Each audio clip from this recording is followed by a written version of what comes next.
બાકી તો ઓલો હોનાનો કે મૃગ નીકળ્યો અને સીતાજી રામને એમ કે અત્યારે હોનાનો મૃગ નીકળ્યો તો આપણે ન માનવી કે હોનાના હણિયા કોઈ દી હતા છે. સીતાજી માની જાય.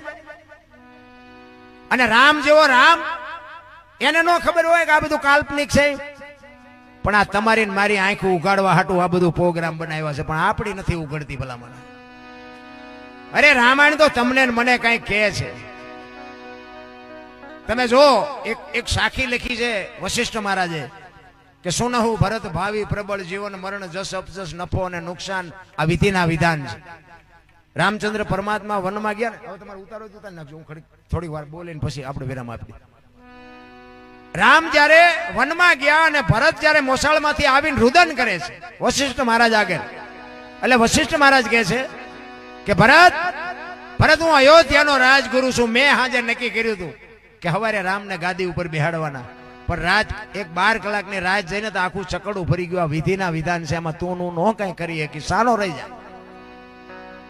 જીવન મરણ જસ અપજસ નફો અને નુકસાન આ 6 વસ્તુ હજી બાપુ કોઈના હાથમાં નથી આવી. આજે તે આવડી આ જ વાત તુલસીદાસે રામાયણમાં લખી અને રામાયણમાં એનો ઉલ્લેખ કર્યો કે આમાં જીવન કોને મળ્યું, મૃત્યુ કોને મળ્યું, નફો કોને થયો, નુકસાન કોને થયું, જ કોને મળ્યું, અબજ કોને મળ્યો. આ રામાયણના પાત્રો. કારણ કે રામાયણ છે ને બાપુ દુનિયામાં છે કંઈક જુદી, દુનિયાએ ચિત્રી નાખી ઊંધી.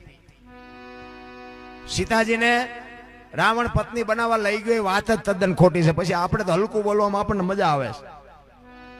સીતાજીને પત્ની બનાવવાની વાત જ નહોતી, એ બધી વાત જ ખોટી છે. પણ આ તો જગત છે, ગમે એ બોલી નાખે. તુલસીદાસે લખ્યું કે આમાં નફો કોને થયો, નુકસાન કોને થયું. નુકસાન થયું રામચંદ્ર પરમાત્માની માં કૌશલ્યા ને જુવાન દીકરો ને વહુ બે જો વનમાં જતા હોય તો માં માથે તેથી કેવી વીતી છે.